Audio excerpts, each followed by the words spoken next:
And welcome back to another episode of Coffee with the Critters, where we live stream every Sunday morning on the Animal Behavior Center's Facebook page.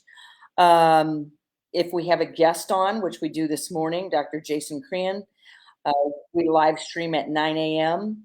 If I'm talking about a particular topic, I live stream at 9:30 a.m. and that is Eastern. Um, and this morning, like I said, we have Dr. Jason Crean. So we are going to be talking about nutrition myth busting.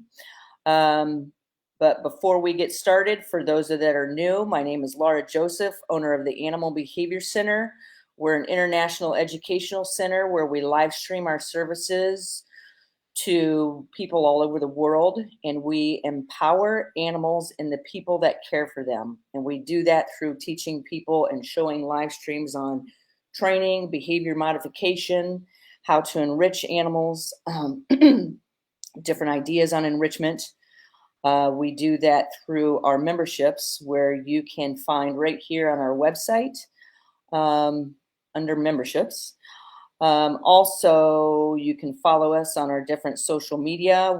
I also travel and present to an array of different organizations. You can find where I'm going to be speaking right here on our Facebook page under events, or you can go to our website under, I believe it's in events. Also, you can contact me at any time at Lara, Lara, at theanimalbehaviorcenter.com. I will be presenting at the Seattle Parrot Expo in a couple of weeks. I believe it's September 24th. So if you are out there in that area of the Northwest, I will be giving a workshop all day on Saturday. And even if you don't have parrots, I will be discussing the science of behavior and how it works with species, because it applies to all species. If you want to make sure you don't miss anything, feel free to sign up for our email newsletter, which you can find right here on our Facebook page, or you can also find that on our website. So I start the beginning of each episode of Coffee with the Critters with just a recap of what I've done for the past week. I've done a lot of training. I did not take a lot of photos, so I don't have a lot to show you. Those that follow the work that I do know that I train very regularly this group of 13 gators, and they're doing fabulous. And the summer is coming to an end, and the pressure is on for me, because I know these guys will be taken off exhibit throughout the winter, but I will be caring for them all winter long. But the thing that makes me sad is as the weather gets colder, they start not getting active. So I no longer train them or feed them or train them, and I won't until next summer. But when we bring them back out and the weather gets warmer, these guys will be ready to go. So as the year comes to an end for the outdoor training of the warmer animals, you will find that I still live stream my training all winter long through my membership programs. We've been really heavily training a lot of empowering the parrots that reside here at the Animal Behavior Center. Here's me and Rico, and I wanted to show this photo because I have his lead on. I do try to take him for a walk. We don't have birds in aviaries this summer due to avian influenza. And so what I have done to get them outside is harness train them and walk them around on my hand, which is going fabulously. But you see Rico in this photo does not care about the harness training at this point. So anyways, without further ado, I'm going to go ahead and bring on Dr. Jason Crean.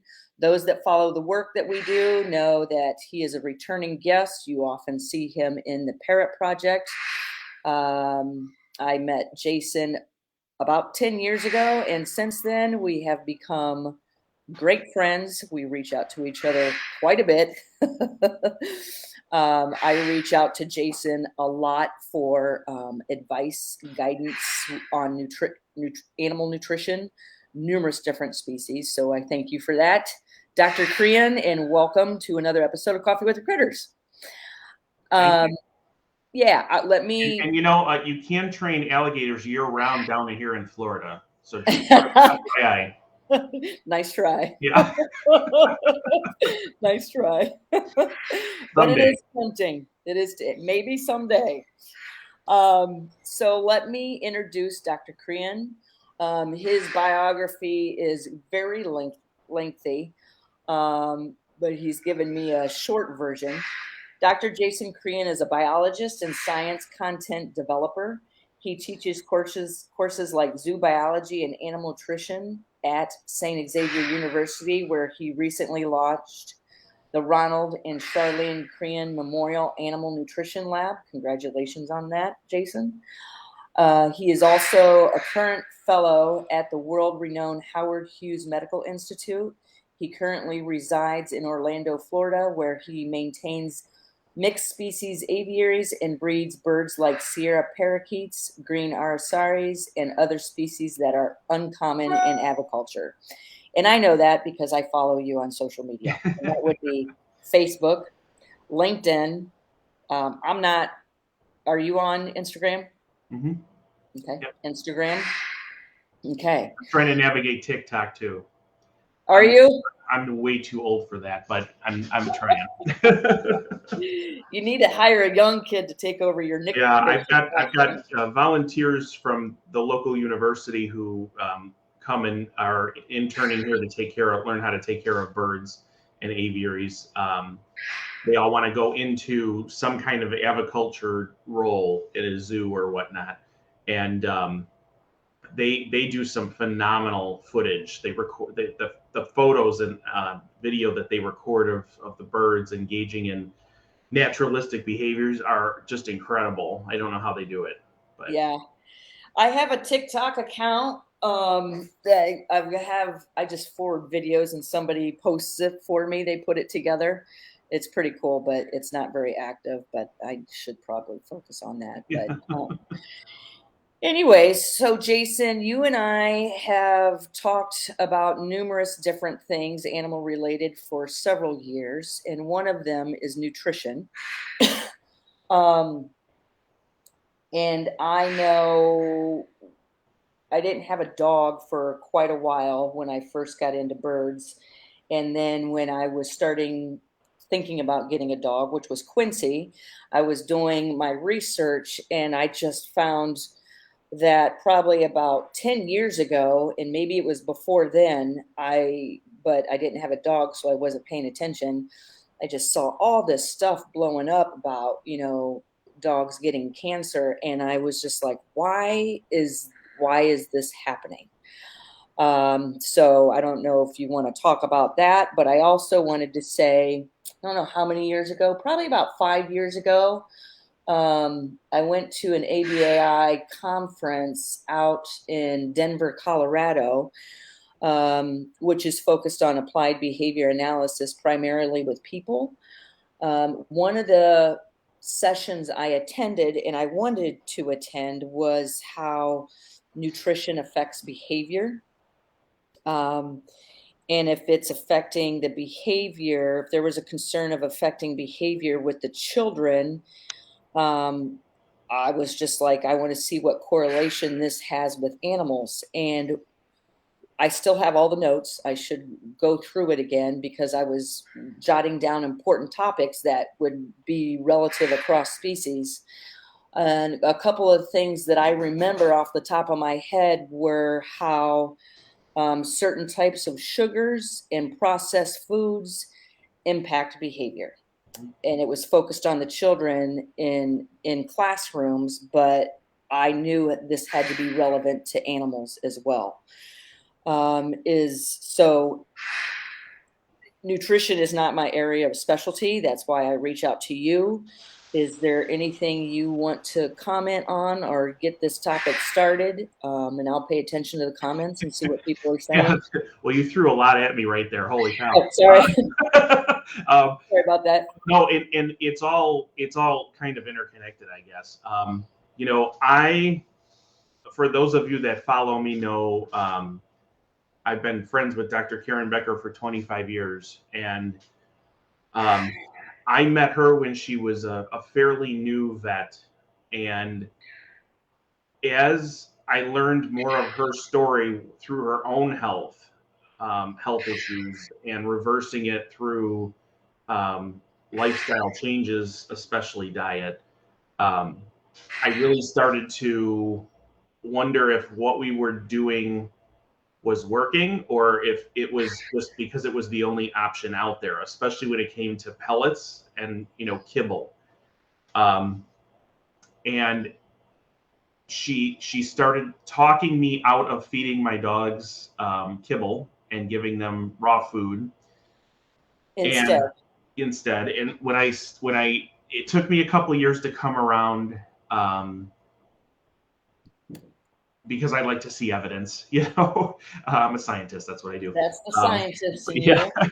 but when I started taking in fosters and rehomed dogs, and they were coming to me with a lot of health issues, and then switching them to raw, which was incredibly simple. It was like they knew they should be eating something like this. Not all dogs and cats are going to be like that, but the ones that I had did, and then seeing their health issues resolve on their own within a matter of weeks, most of their health issues, that really started making me question what we've been doing.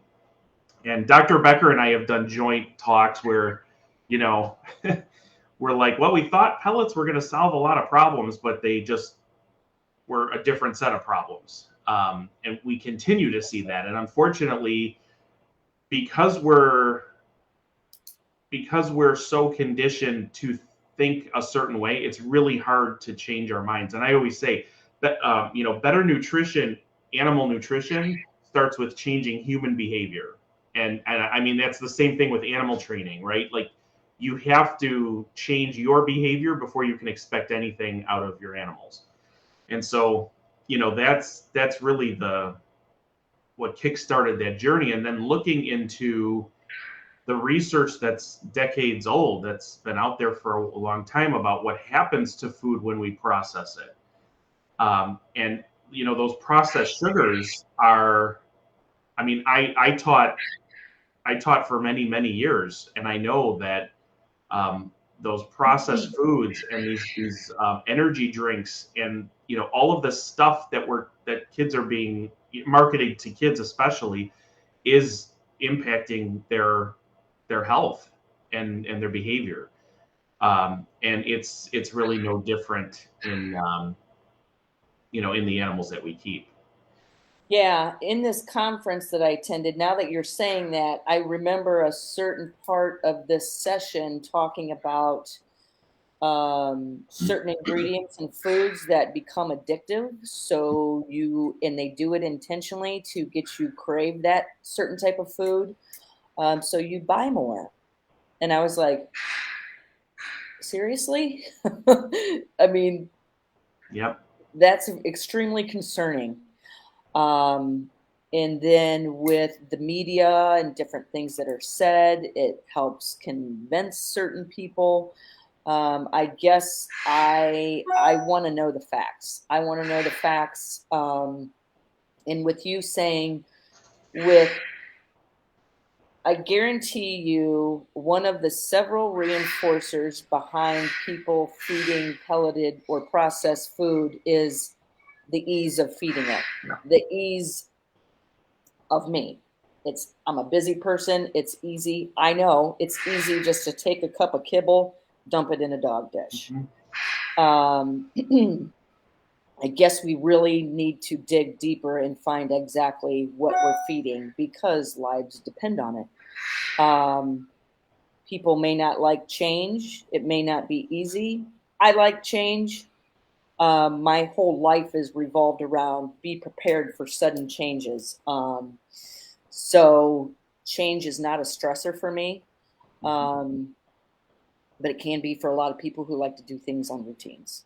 But I think with us being responsible animal caregivers, it's our responsibility to dig deeper and understand exactly what we're feeding, or to the best of our ability to what science can show us today. Right.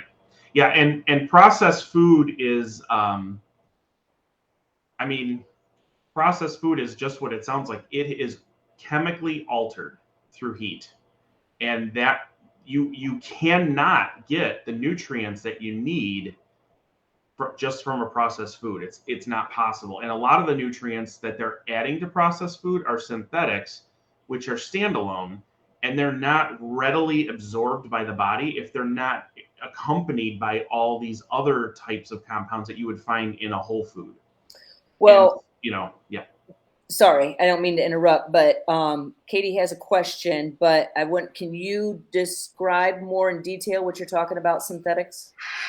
Yeah. So basically what happens in most manufactured pet foods is they spray a vitamin complement on the foods, and it's basically like a synthetic multivitamin. So it's these standalone nutrients. And to get to Katie's question about vitamin A, I talk to vets all the time, and vets are telling us that vitamin A deficiencies exist regardless of diet. It's not Pellets aren't solving that problem. And I don't feed pellets, and none of my birds have vitamin A deficiencies. None. And how would you know if they do have a vitamin A Blood deficiency? blood tests. I mean, I have blood work done, and that's going to be part of the work that we do at the lab as well. But I don't have vitamin A deficiencies, and the vets that have talked to say even if birds are on pellets, they have vitamin A deficiencies. Now, I think that there's some issues maybe with trying to label all birds, especially label all birds, all these different species of birds with the same levels. I mean, that's kind of problematic in and of itself. Um, but to say that pellets have solved that problem is false, because we see birds that are on pellets that are vitamin A deficient. Um, so So yeah, is it a matter of how we're feeding the animals and their ability to absorb or not absorb? yeah, it's got to be. I mean, it's got to be readily absorbable.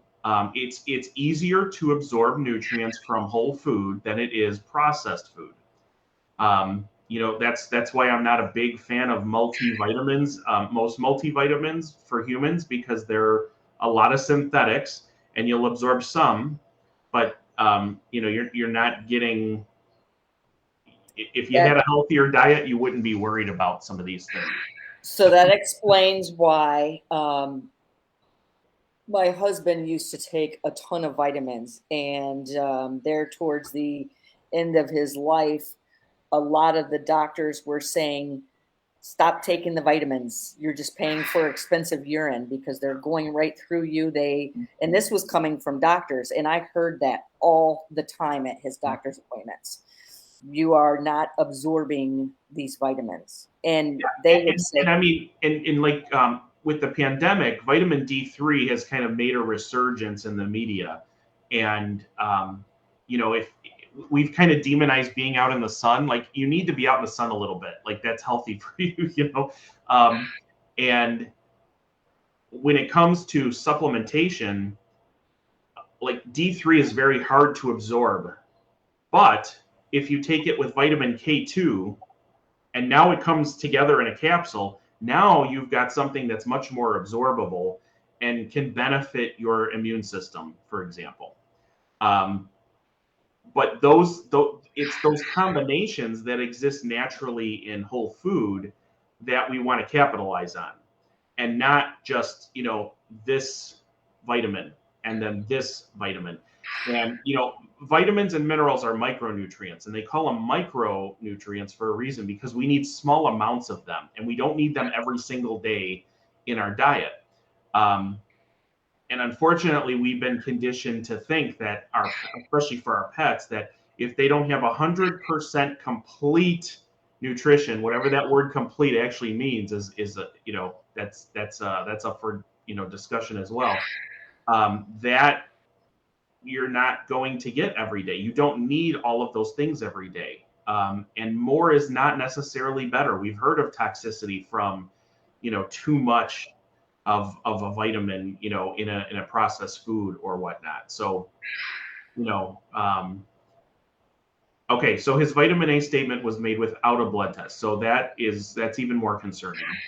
And see, these are the claims that these fear-based tactics are being pushed over and over again. And it's really frustrating to me because we know whole food is healthier for us than processed food. There's no question about this. This problem's been solved.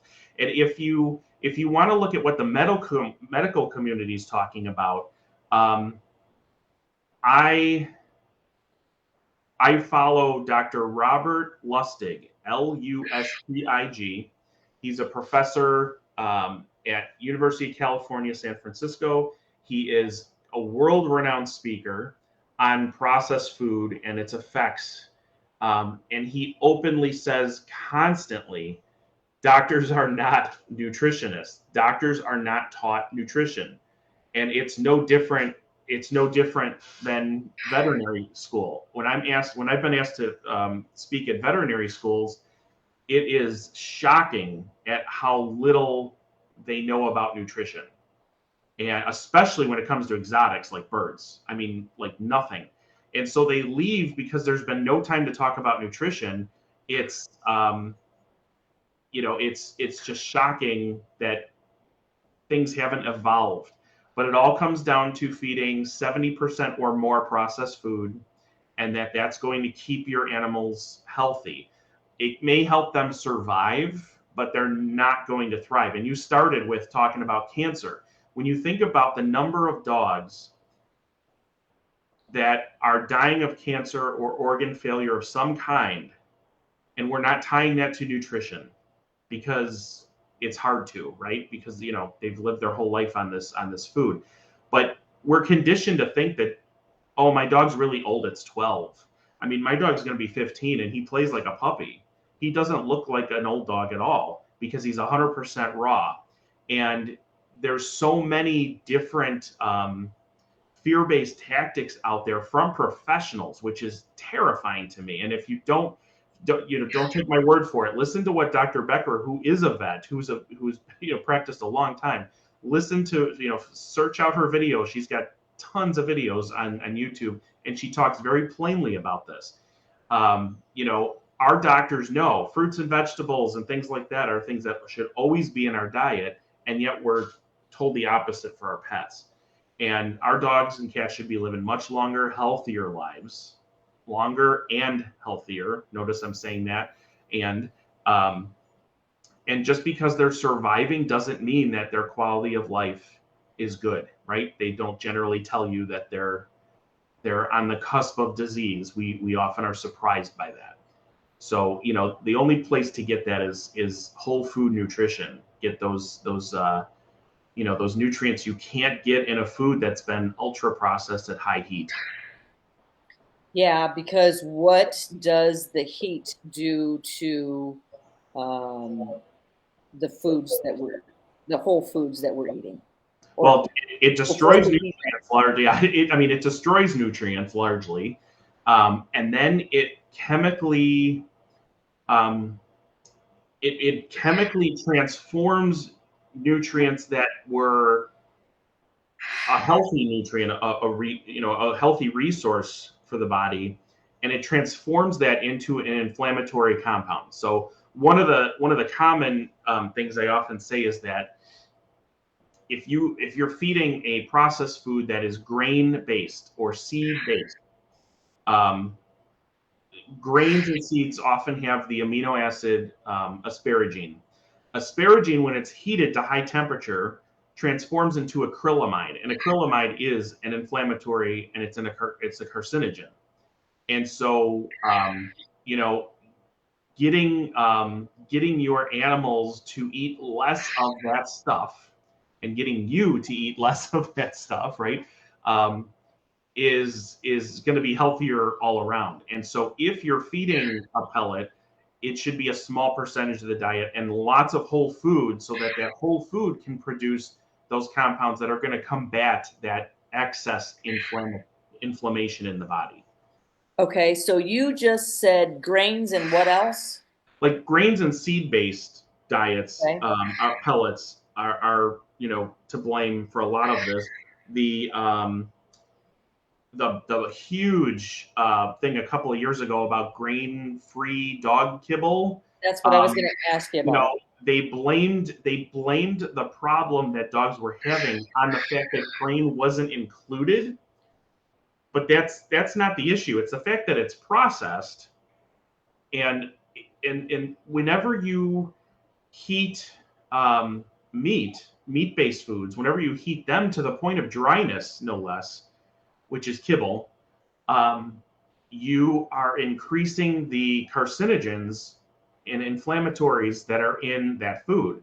So things like advanced glycation end products, polycyclic aromatic hydrocarbons, heterocyclic amines, all those fun big words, all of those are inflammatory compounds that show up when you're excessively heating this food so that it has a shelf life um, of 6 to 12 months on in a store. Well, let me ask you this. Then, in all these diets that are being formulated and sold, are there not scientists and nutritionists involved that know this stuff? Yes, I mean, you would think so, but the pet food industry is self-regulated, so they will find people who will do the work that they need to be done. I see. Okay. Yeah, Oh, sorry, Siri, I did not say you. yeah. Um, well, okay. And And in the documentary Pet Fooled, I was just going to I bring it mean up. that really kind of brought this into the mainstream. Um, So I'm going to type because it. I mean, I've been called everything from a conspiracy theorist and all this sort of stuff. And I'm like, there's literally science for decades that talks about what happens to food when it's excessively heated. And there's a reason why, um, you don't, you have doctors telling us to eat, healthier, which is not, oh, have an energy drink. Everything's in there. I mean that there's just no such thing. So diversifying the diet is what you need to do. And with dogs and cats, that means whole prey diets that are have ground bone and all that sort of thing, organ meats, and they're all balanced. I mean, raw diets generally that you purchase on the commercially now follow the same balancing as all the kibble companies. So they're all balanced. They're just not processed. And so you're actually getting what's on the label when you're buying a raw dog food that's been balanced for you. So, I was just thinking, oh, like I feed and train a lot of raptors, um, birds of prey.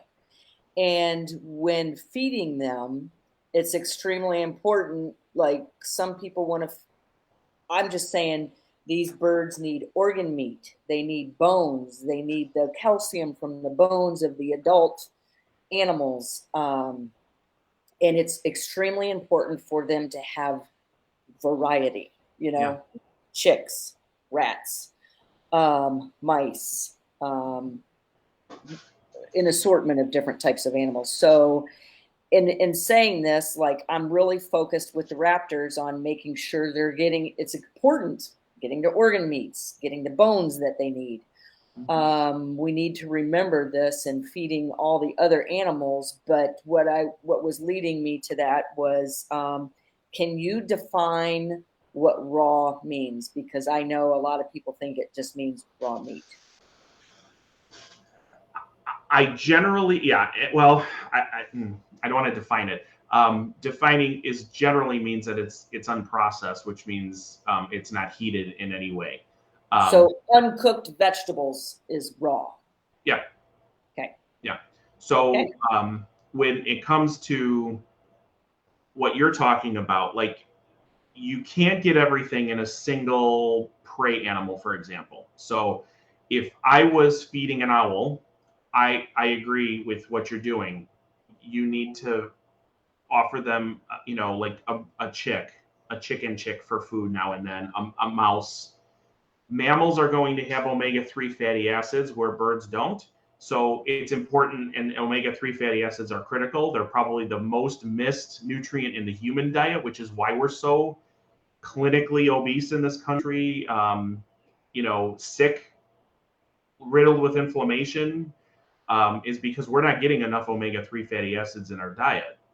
And because that brings down inflammation in the diet, that fatty acid that's what it does. And it's important to notice that it denatures at high temperatures. It actually denatures above body temperature. So if you're not getting a healthy source of omega-3s into your animals because it's been heated, and this is one of the biggest crocs in nutrition, is they'll say now with omega-3 fatty acids on the bag, but then they processed it, and omega-3 fatty acids will denature just sitting on a shelf at room temperature over time.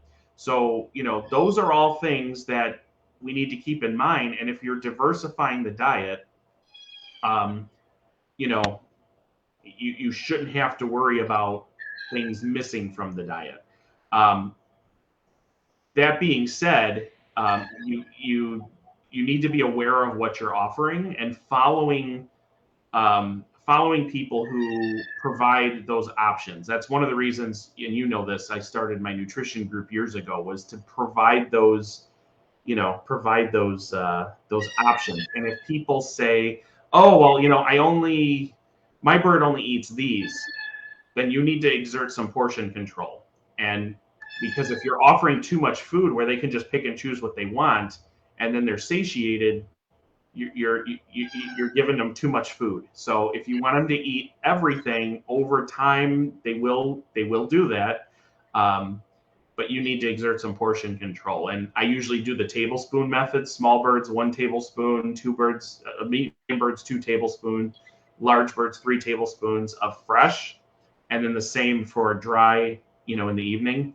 And that generally gets them eating more of the diversity that you're offering. Okay. And I know a lot of people are worried. I know we got a question from Daniela. A lot of people are worried that their animals aren't eating. Your animal's going to eat when it gets hungry, but Yeah. people get nervous and say, it's not eating, so let's get a bit more of this because it will eat that. And the more it eats that, the less it's going to eat the variety. Yep. Daniela has a question for you. If it is really impossible for me to feed my parrot 100% raw food all the time, does supplementing with pellets negate the benefit of raw food? I mean, it'll negate some of it, because that's going, that you're creating this inner battle. So those antioxidants that are present in raw food are going to be working to negate the inflammatory issues that come from feeding a processed food. So I'll offer tops pellets because they're cold pressed, they're not heat processed. They don't claim to be complete, but there's no such thing as a complete diet. So any bag that says complete, I generally kind of scoff at, because it's just not true. Um, the But I mean, my diets are all raw, so I'm feeding about 30 different species of birds out here. I'm giving them soaked and sprouted items every day, vegetable matter, mealworms, fruits, um, and then even with my, like my parrots, like the Sierra parakeets and things like that have successfully bred. They eat all kinds of sprouts and vegetables and things like that. They get a lot of different types of seeds and dry foods like that. And then my cockatoo Sirius, he's 100% raw as well. He just had blood work not long ago. Everything's perfect. I think we're consistently scared out of feeding a diverse diet. And I think people think it's hard to do, but it's not hard to do. Once you have a system in place, and the system could take you, a handful of minutes over the course of a few days, to do your sprouting and chopping your vegetables and mixing it all together in a sealed container for a week. Those opportunities are there, and that's what we talk about on my group a lot too. Okay. Susie Chen asked, what is the best form of omega-3 fatty acids for birds and for Um, us? it, That's for me. yeah, I mean, for animals, like for animals in general, it depends on what their natural history is. Like, what have they adapted to eat in the wild? It seems like plant-based omega-3s are most absorbable to parrots, but there's still there's not a lot of research on parrot nutrition, so it's hard to say. Um, but plant-based omega-3s in some seeds and tree nuts are super important to parrots, especially something like walnuts that's in the top 20 when it comes to omega-3 content, are really beneficial. Chia seeds and hemp seed, ground flaxseed, things like that that are easy to add to the diet, are good sources of that. With humans and and dogs and cats, they need an animal based. Krill oil for humans has been shown to be really absorbable as far as an omega-3 supplement to the diet. But seafood and things like that are generally seen as healthy for humans because it comes with that omega-3 benefit. Same thing with dogs and cats. Okay, good. Something I get, well, just listening to you talk, I'm like, a lot of this may seem overwhelming to some people. Mm-hmm. And I've been listening to you for years, Jason, and my best piece of advice is just take bits and pieces of knowledge and start incorporating them. So even from having this talk with you this morning, some of it's recap and some of it's I'm like omega-3. That's right. I am doing the ground flaxseed, the hemp, and chia seeds. Um, today, better understanding of synthetic vitamins and the concern there, especially in processed food. That's my takeaway from today. Well, and the sugars in processed foods, like, when you've got a word that ends in "ose" as one of the primary ingredients in a pellet, like glucose, fructose. sucrose, especially table sugar. Okay. I mean, that's why. Like, I mean, that's just added sugar is one of the worst possible things that you could be offering to yourself or to your animals. Any added sugar, fruit sugar, like I see this constantly about fruit. Like, oh, we shouldn't be feeding our fruit to our birds because the type of fruit that we produce is higher in sugar than the wild fruits that they're eating, and all this sort of thing. That seems to be common sense to some. It's not. That is not appropriate. First of all, fruits aren't packed with sugar. There are some fruits that are higher in sugar than others, but like fruits have so many beneficial compounds, phytonutrients, bioflavonoids, which give blueberries their color, for example. All of these act as antioxidants that are going to benefit cells, keep the animal cells healthy. So you're giving them health at the cellular level. And if you're not feeding fruit to your birds who need those things, and you can't get them from other things that aren't fruit, you're doing that animal a disservice because you heard that sugar was bad. Not all sugars are created equal, right? I think you mentioned that earlier, Lara. The fruits, the sugars in fruits are not as harmful as table sugar or added sugar to processed food. That is a horrendous statement to equate those two. Like, it's not possible. The very best things that you could be offering are things like berries. And with berries, you have to know what a berry is. So berries are what we typically think of as berries, right? Blueberries, raspberries, blackberries, all great. But also bananas are berries, watermelons are berries. They're all considered, they're all in that berry group. And so they all bring benefits with them. And, like if you're worried about too much sugar, then think about what you're feeding. Now, berries are generally low in sugar. And someone just contacted me and said, oh, well, I read that there's 12 grams of sugar in a blueberry. A blueberry itself doesn't weigh 12 grams. So, no, that's not how that works. It's 12 grams per 100 grams. And if anybody has a bird out there that's eating a quarter pound of blueberries a day, I want to meet this bird because that's not happening, right? 12 grams in 100 grams, which is about almost a quarter pound. So, we need to, we really need to start thinking like with some common sense here. And I think we need to really start questioning advice Yeah. that is being given to us. Well, and it's hard because we see something on Facebook and we go, "Oh, I saw this somewhere, so it must be true," right? It's hard to differentiate that. And I tell everybody, if you see something that you want to question, write it down and look at it later. Don't just take something at face value or say, "Oh, I saw this, but is it factual?" Like, that's not the way to do it. Yeah, so I know I feed my dogs variety every evening. They're on a raw diet, but I will add in some blueberries today, some different forms of fruits and vegetables every day. Yeah. And they eat it. Yeah. They're eating it. Yeah, my dog's favorite thing is watermelon. So we have at least a few times a few evenings a night.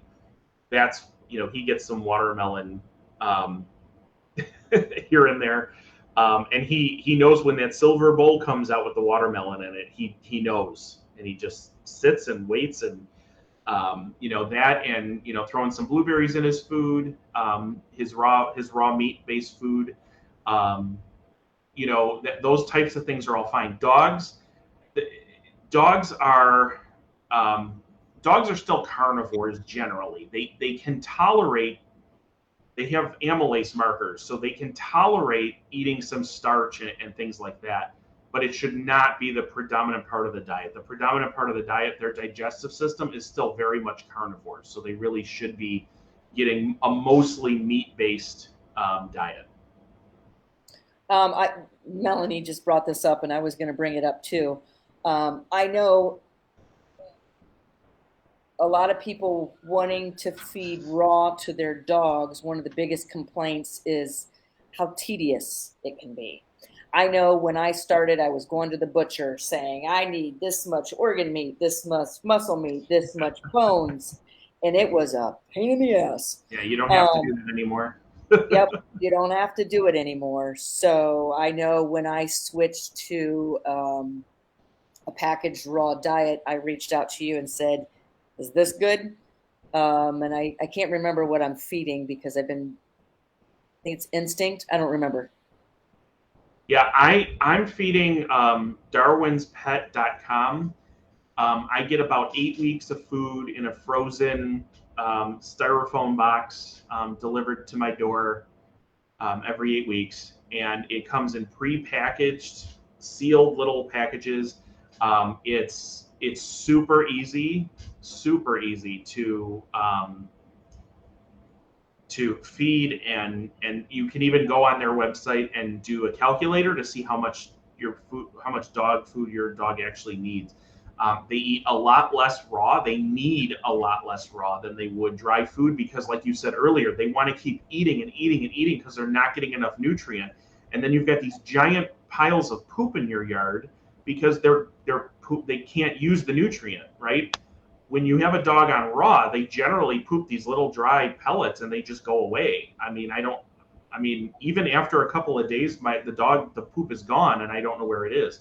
So, you can tell their bodies are absolutely absorbing. um, And absorbing. that's Yeah. and that's so important to understand poop. I mean, I know working with a variety of species that I work with, the thing we look at every day, what's their poop look like? Because that tells so much about the health of the animal that you're looking at. I know if you were to walk into my backyard right now, which is a reminder for me today to pick up dog poop because my lawn gets mowed tomorrow. Um, it's little pebbles, even Yeah. from my big 100-pound dog. It's little dried up Yep. little turds. I don't when I see a gargantuous turd sitting in the backyard, I'm like, what did you eat? You know? Um, so Katie says it's hard to differ with your doctor or vet for animals. We are conditioned to say, oh, I guess you would Yeah. know what's best because you're a doctor. I can explain my background or experience, but so do your research, ask your questions. And this is one of the reasons I have you on here, Jason, to give us information, to just ask questions. Yeah. You know, nobody should be offended by somebody asking you a question. And if they're asking, I mean, that's how I work in my projects and memberships. People are asking me questions all the time. And if I don't know, I tell them I don't know, and then Yeah. I bring on people like you that this is, you're educated in this. I am not. So which is why I think our live streams, when we live stream together, are so popular, because if I don't know something, I'm going to reach out to somebody who specializes in that. Yeah. Well, Um, and I know it's hard to question a professional. Um, like I understand that, and I have talked to veterinarians who, even though they know my educational background and what I do, will get nasty with me because it's more about them being right. Veterinarians are trained in medicine, surgical, anatomy. Like those are the things that vets are good for. We need vets. Vets are critically important. But when it comes to nutrition, that's not their area, and it's unfair to think that that's their area. So it's hard to find good reliable sources, but you need to be able to look at the sources that you're consulting, make sure they have a background in these things, make sure there is plenty of information that is reliable and valid. And that's really that can be a challenge. But you have to they're your animals. You're watching them every single day. You know what's wrong or what's not wrong. You see these things, and you definitely need to consider, um, you know, questioning those types of things because vets aren't trained in nutrition.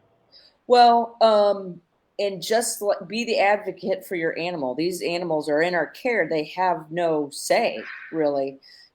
And it's no difference for somebody that's in a hospital. And believe me, I've had Yep. several family members in hospitals, and I'm going to tell you, and every nurse, because I have a lot of nurses that volunteer here at the Animal Behavior Center, I don't want to say every nurses that I would want in charge of my health will tell you, you need to have a family member there to be an advocate for the one that's in the hospital. Mm-hmm. I did it for my dad, my mom, my husband. So why is this any different? Debbie had a question for you, Jason. How do you start feeding the raw food? Mix with dry food and gradually reduce dry? So no, um, no pun intended. Cold turkey. Uh, every single so we have been conditioned to believe that if we change diet too suddenly, that the dogs are going to become sick, diarrhea and things like that. That's when you go from one processed food to another processed food. Every single dog that we have transitioned from dry food kibble to raw food, their bodies have immediately absorbed those nutrients. They realize what's going on, and their body adjusts very, very quickly. We have never seen any digestive stress in any way as a result of switching them to raw food. So, I would try offering them raw food as it's prescribed, and go from there. We've also never had a dog turn their nose up at it. It's like they know they need it. Um, Cats are a little bit more picky, and that type of thing. But definitely if you're feeding and get a raw. I know Adrienne commented that she makes her own. I just recommend against that for most people because it is a science, and you just have to do lots and lots of research in order to do that. So a commercially available raw food that is balanced is your very best bet. And there's several out there now that are pretty easy to find. Yeah, and I'm going to tell you for people that are listening, read the comments because there's a lot of conversation going on in here, and there's a lot of people in here I'm seeing that are doing their research, making comments. And I'm going to tell you, was it Debbie that asked that question? I've done both. Like all three of my dogs are on raw, but I've done both where I did the slow transition. That was with Quincy, my first dog. And then the second two, Levi and Snow, I just boom, cold turkey. And yeah, not a problem. I did see a serious decrease in itching when I switched from pelleted food in my dogs, from pelleted food to a raw food. And I was slow to learn. I put my dogs on raw before I put my birds on raw. And I was like, why am I doing this ass backwards? Because my birds are going to live into their 50s, 60s. This is, and now we're seeing with parrots in our care, some of the parrots I'm getting are already 30, 40 years old and are coming to me with these conditions that could have probably been prevented if we just knew better back then, but we didn't. But I've seen aviculture change so dramatically over the past 15 years. Dramatically. Yeah. And that is key change. Science will continue to develop and change, and you've got to be ready to go with whatever science is coming out with annually. Well, if the science is there, that's one of the reasons we launched the lab. Is the science on bird nutrition is just not there. The nutrition science that's there has largely come from the pet industry, which has a clear bias, right? So, that's something. There's something there to be said. Well, we've got oh man, we've got so many comments. Good. I mean, if the amount of comments we have, to me means we've got a pretty high audience, live audience content right now. Even if you don't agree with some of the things that are being said, I bet you it's going to spike your interest. And that is the point behind the live stream. We've got about time for one more question. Jason, is that good? We've got Sure. one from Fran Ertz. For someone who can't bring themselves to serve mealworms, I'm assuming this is for a bird, for vitamin D, how much sun exposure is needed on a daily, weekly basis? Fortunately, we live in Southern California, so sun is available most of the year. So,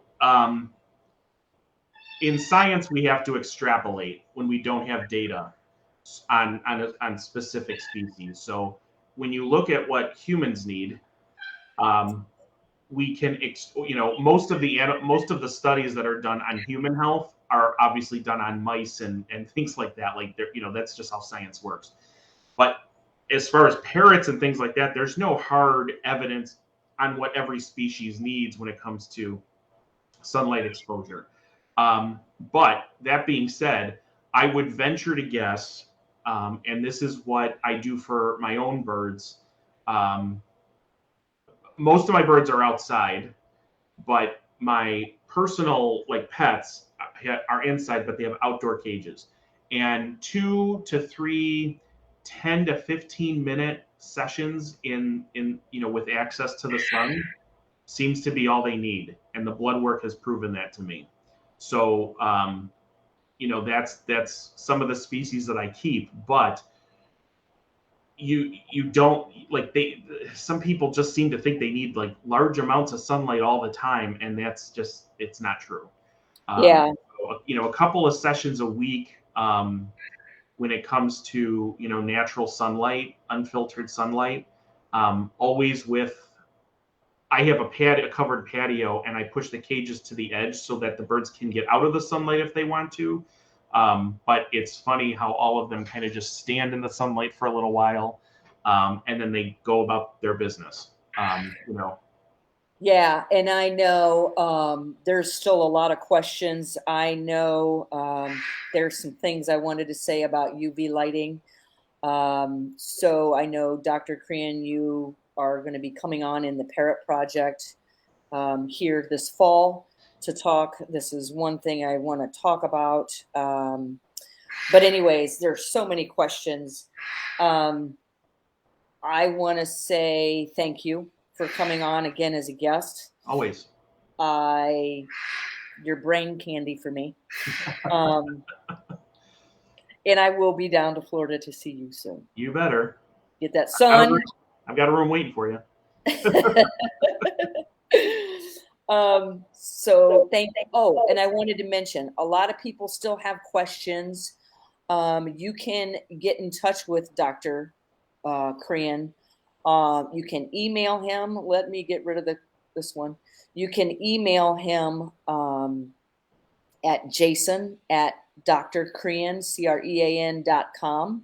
You can also find more information on his website, drcrean.com/nutrition. And Jason, I also welcome you to take a look at the comments after the live stream is over, and feel free to continue to answer them if you wish. So with that being said, thank you again for your time. I appreciate you. I appreciate you. Everything you do. Thank you. For those of you that want more information like this, take a look at Dr. Crean's website. Also, take a look at our memberships here on the Animal Behavior Center. Level 1 is for companion animals. Level 2 is more geared towards exotics and people thinking about getting in the field of applied animal behavior. Also, we have our podcast, and maybe, Jason, I bring you on for another interview on our podcast, which you can find our podcast in our memberships only. We also have our projects, which are like memberships, but they're species specific. You can find those on our website. We also have our webinars, a wide variety of list of webinars that we offer. And with that being said, I've got a lot of screens up here. So with that being said, last but not least, I want to say thank you. If you guys have attended this live stream, it is because you know that when we know better, we do better. So thank you. And Jason, thank you. Thank you.